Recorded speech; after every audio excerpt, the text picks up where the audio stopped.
Hey, what's up guys? Welcome to the channel. It is June 1st, 2022. We are midway through 2022 and I wanted to make an updated video of a video I made at the beginning of this year, which was called Top 5 Fights the UFC Needs to Make in 2022. And I figured now that we're halfway through, some of the divisions have changed a little bit. I wanted to make an updated video about the top fights that I want to see for the rest of 2022, the second half of 2022. And there was so many fights that I came up with for this list. I probably could have made a top 20 to be honest, but I narrowed it down to a top 5, and then I have a few honorable mentions on the list as well. What I'm going to do is I'm going to go through the honorable mentions, which are in no particular order, and then I'm going to go from 5 to 1, 1 being the fight that I'm dying to see, that I really want the UFC to make in 2022, and I really hope that it happens. So first off, before I get into any fights on my list, make sure you like the video and comment down below what is the fight that you most want to see in the second half of 2022, and then you'll find out later in the video if it's actually on my list. So first off, in the honorable mentions, again, these 3 honorable mentions are in no particular order, is Israel Adesanya versus Yuri Prohaska. Now, this fight isn't super likely to happen. A lot of things would have to fall into place for this to happen this year. You have Adesanya, who's fighting Jared Cannonier at UFC 276. He would have to defeat him. You have Yuri Prohaska, who's fighting Glover Teixeira at UFC 275. He would have to defeat him. And then you would have to have Adesanya want to move up to 205. And then you would have to have the UFC want to give him another shot at 205 because, you know, Adesanya's already moved up, got destroyed by Jan Blachowicz, went back down, kind of undersized. But the Yuri Prohaska matchup, you know, stylistically is so fascinating to me because you have Israel Adesanya, who's such a technical striker and is such a good counter striker. And then you have Yuri Prohaska, who is just an absolute savage, just wading forward, throwing nasty power shots, hands down by his hips. I mean, what he did to Dominic Reyes with that spinning back elbow was filthy. What he did to Volkan Ozdemir, just brutally shut his lights off, was filthy. And I would love to see that striking style clash between Adesanya and Yuri Prohaska. I think that would be a phenomenal fan-friendly matchup, and I'd be genuinely curious how it would play out, but I don't think that fight's super likely to happen. Next up in honorable mentions, I have Colby Covington versus Khamzat Chimaev. I thought about putting this on my list, my top 5, but I just decided there were some other fights that I'd rather see. I absolutely love this matchup. Colby Covington, Khamzat Chimaev. You have Colby Covington, who already has 2 losses to the champion in Kamaru Usman, but the last fight, well, both fights were rather close. The first fight he got stopped in, the second one went all the way to decision, and it was a very close fight. So I look at the division, and you see Khamzat Chimaev, who now has a win over Gilbert Burns. Khamzat Chimaev is now ranked in the top 5. It's a perfect fight to see where his wrestling skills are against a great wrestler like Colby Covington. And if Colby Covington wants a 3rd shot against Kamaru Usman, it's very rare that the UFC gives a guy a shot against a champion after losing twice. It very rarely ever happens. We're seeing it with Volkan Max 3. But if he wants that 3rd shot, I think he has to beat a guy like Khamzat Chimaev. And for Khamzat Chimaev, he's a guy that likes to stay active. And if Leon Edwards is getting the next title shot against Kamaru Usman, then I think Colby Covington, Khamzat Chimaev is the only fight that makes sense. And I would love to see it because both guys are great wrestlers. Khamzat Chimaev has shown that he's a very good striker. Colby Covington, you know, the pressure, the volume that he puts on guys. And then the fact that you have the storyline of how is Khamzat Chimaev's gas tank? He kind of wore down in the Gilbert Burns fight, but that pace was insane. And then you have Colby Covington, who just has unlimited cardio. So I would love to see that fight. Winner gets a title shot afterwards. Okay, my last honorable mention, and some people are going to think I'm crazy for not actually putting this on my top 5 list. It is Conor McGregor versus Jorge Masvidal. This is the perfect fight for both guys. You have Jorge Masvidal, who's on a 3-fight losing streak. He lost to Kamaru Usman twice. Then he most recently lost to Colby Covington. You have Conor McGregor, who's lost 3 out of his last 4. He has 1 win since 2016. It is now 2022. Has only 1 win. It's just the perfect time for both guys. There's been some talk back and forth, you know, in the media through Twitter. And I think stylistically, you know, forget about the trash talk and the lead up to the fight, which would be huge.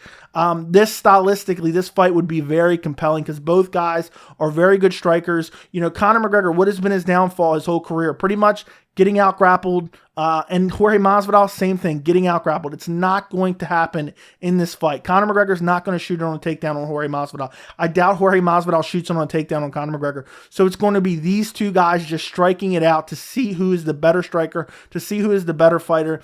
And, you know, the main reason I want to see this fight is because what a spectacle it would be. I know both guys have had a lot of losses recently, but at the same time, Conor McGregor is the biggest MMA star we've ever had. His name just generates a lot of interest. Jorge Masvidal, his name blew up after that crazy flying knee over Ben Askren.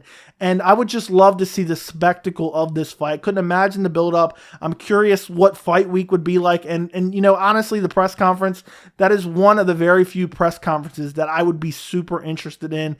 And, you know, we need to get one of these guys back on the winning track. Whether it be Jorge Masvidal or Conor McGregor, one of these guys needs to get a win. So I would just love to see the UFC to match these two up. I think it would be the biggest fight, or one of the biggest fights in UFC history.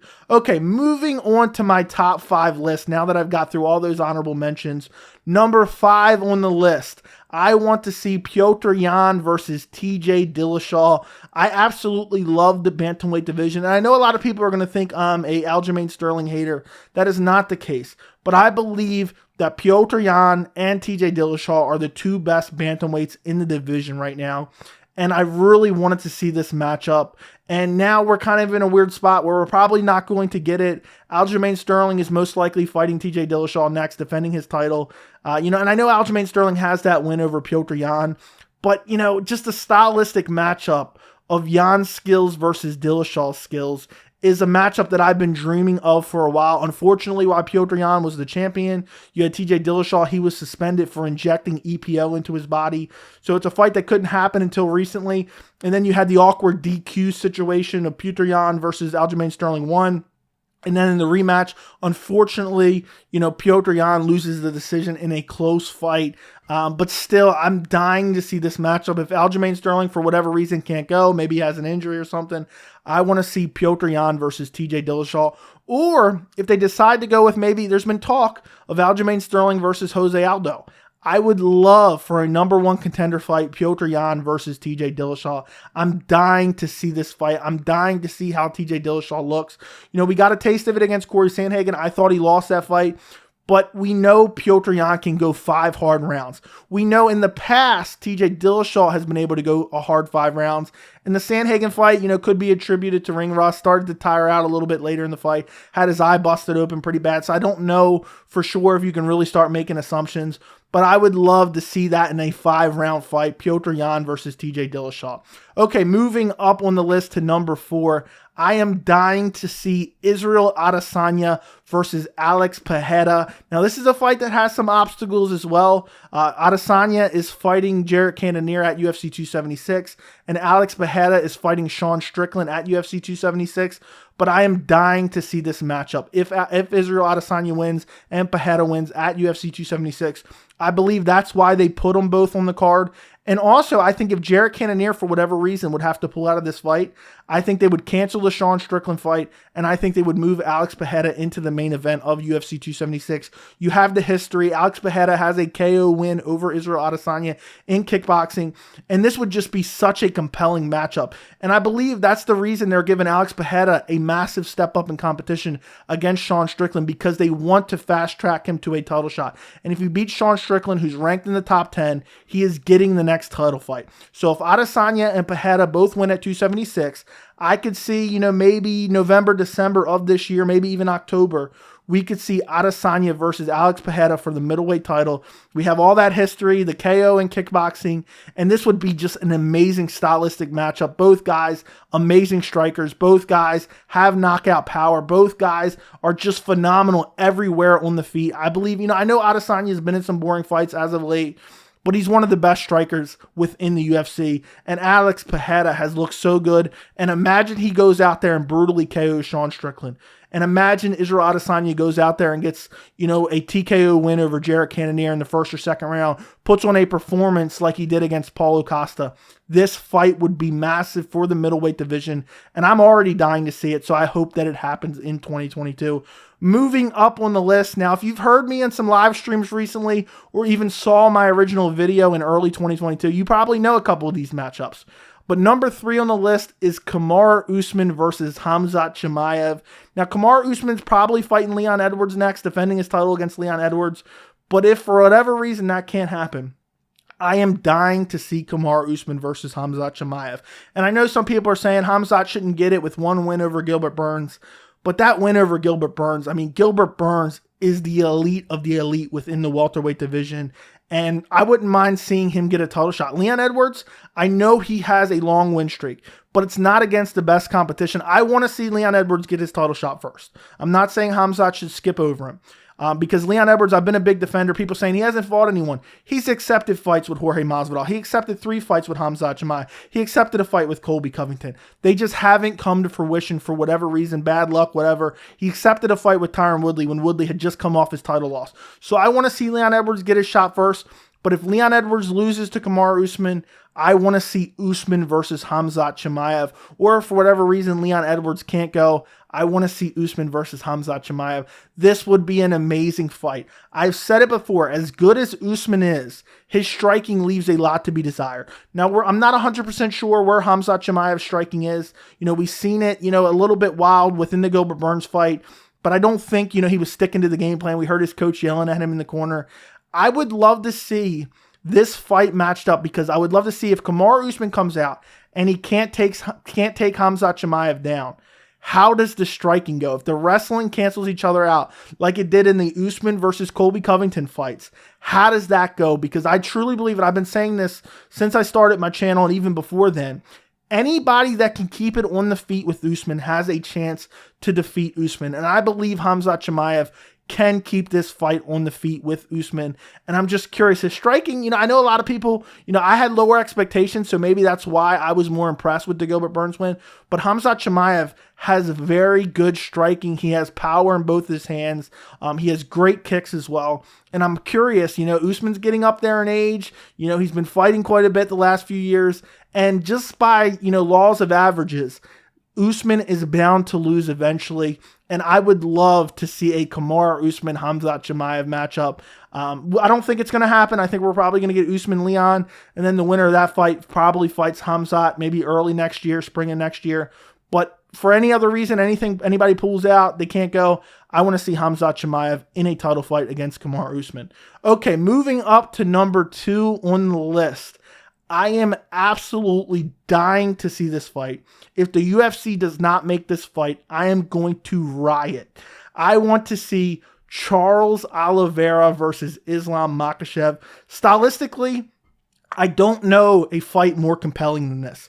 You have Charles Oliveira, who loves to pressure forward, has great striking, great power, great variety of attacks. He's great in the clinch. And then you have Islam Makhachev, who has very good defensive striking, and then he also wants to drag you to the ground and maul you. And it's just going to be very interesting because Oliveira, nobody wants to go to the ground with Oliveira because Oliveira's submission skills and his jiu-jitsu is probably the best in the UFC. And we've seen it in the past. We've seen it in Justin Gaethje's fights against Oliveira. We've seen it in Dustin Poirier's fight against Oliveira. They don't want to follow him to the ground for fear of getting submitted. So I'm genuinely curious, and I think he's going to. If Islam Makhachev goes out there, initiates the clinch, initiates the takedowns, gets Oliveira down, because Oliveira is more than willing to drop to his back and look for submissions.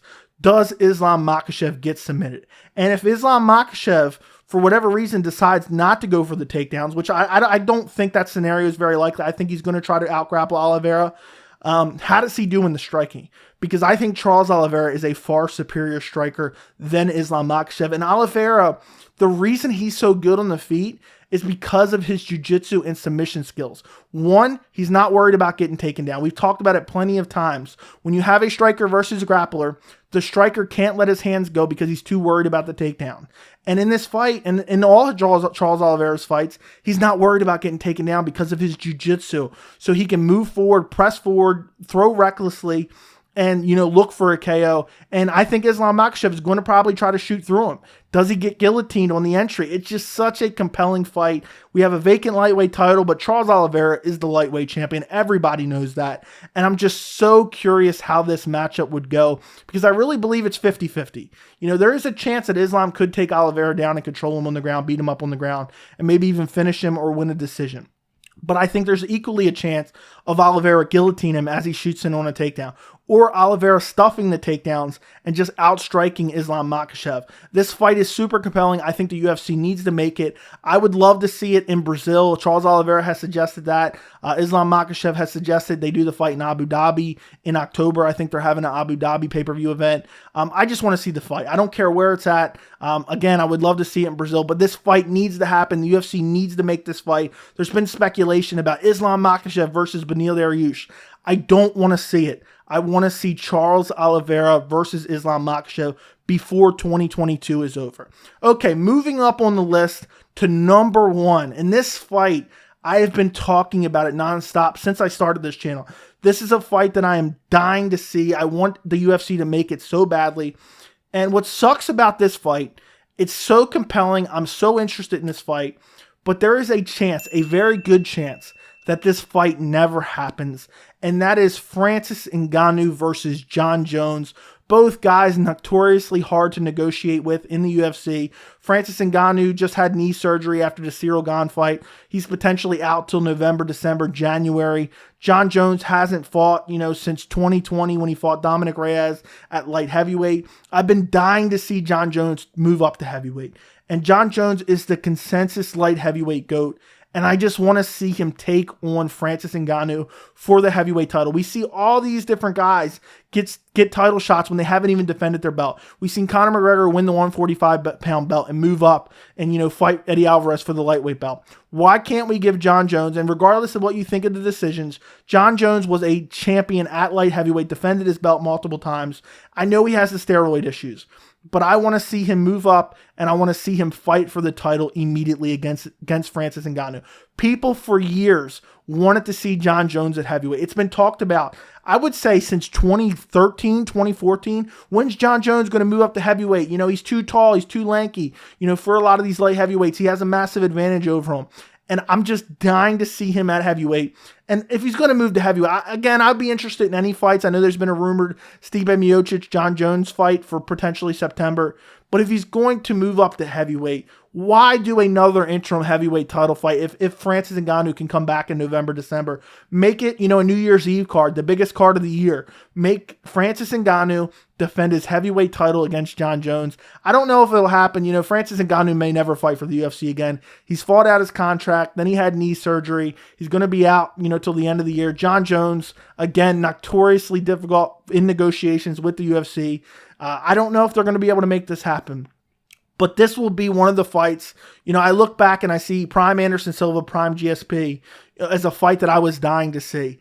And if we don't get Francis Ngannou versus Jon Jones, it's going to be another one of those what ifs, or one of those, the one that got away, because I am dying to see how Jon Jones deals with that explosive power of Francis Ngannou. People have wanted to see Jon Jones, get knocked out for years. And I would love to see how he fights Francis Ngannou. And people say, oh, Jon Jones almost lost to Thiago Santos. He almost lost to Dominic Reyes. He got lucky with the scorecards. He's definitely going to lose to Francis Ngannou. I have been a big believer that Jon Jones fights to the level of the perceived level of his opponent. When people say, oh, Jon Jones is going to roll over this guy, he doesn't take it seriously. Maybe he doesn't train as much, and it ends up being a more competitive fight than people would think. But when you have that elite level opponent, DC Gustafsson in the second fight, you see a different Jon Jones come out, a motivated Jon Jones. It's almost another mythical MMA fighter, motivated Jon Jones. And I think he will be more motivated than ever going into a fight against Francis Ngannou. He will be, scared to death of that nuclear power of Francis Ngannou. And we've seen Francis Ngannou has been improving on his skills. He out-wrestled Cyril Gane, and that's what got him the win. So I'm curious, does Jon Jones go out there and try to take Francis Ngannou down? Does Jon Jones just try to pick him apart from the outside, use his footwork, and avoid Francis Ngannou, and hopefully he gets tired in the 3rd, 4th, and 5th rounds? I'm super interested in this fight. I can't wait. I hope the UFC books it. But let me know what you guys think in the comments. What do you think of this list? Is there any fights that I completely missed that should have been on this list? Let me know down in the comments. Don't forget to like the video, and thank you so much for watching.